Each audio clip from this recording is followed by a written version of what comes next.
Không biết món ấy.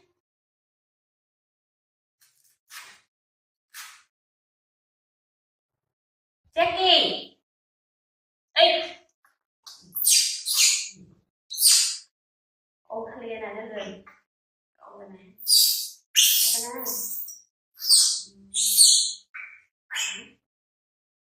Anh nó bỏ lên này hả Jackie? Jackie. Rồi.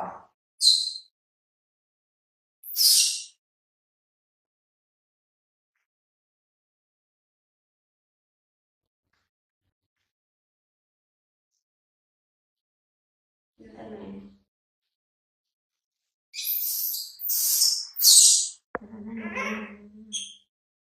Bố mẹ mắt.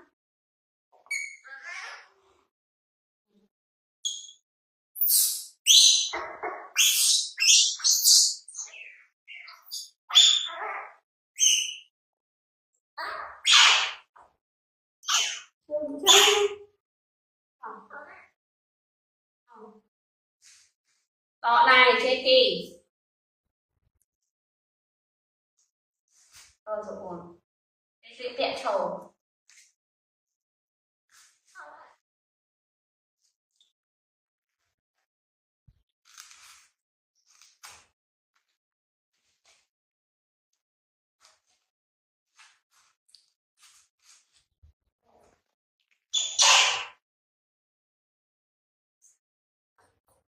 Như mày con làm bài đấy nè Jackie.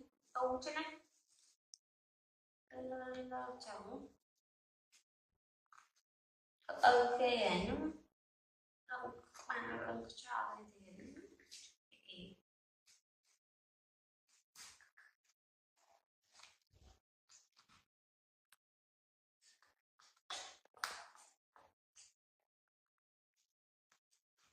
nó cho kia lớn thông nó phải cho khao ai.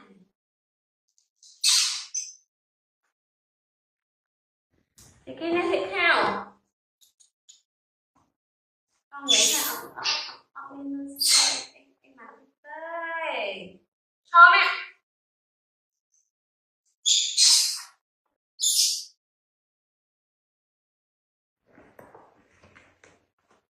Mẹ này.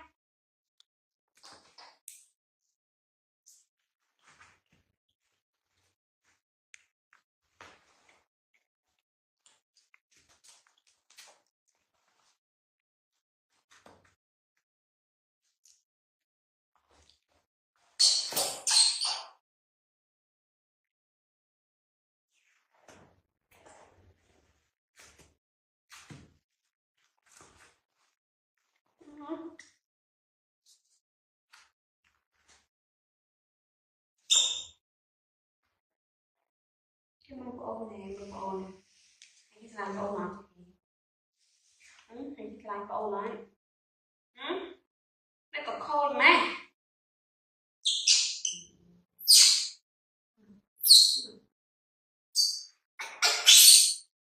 Ôm vô mình.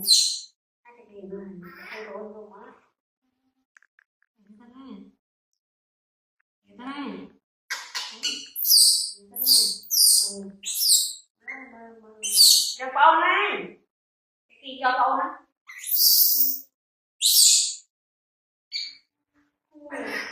Bỏ rồi. Nhăn cái tôi con muốn. Gì? Ôi. Ôi nó không nó. À đừ. Đừ mày. Ai nó sinh nhăn cái tôi trong nó. Nói cái gì? Đâu bây giờ này. Gì? Cái gì?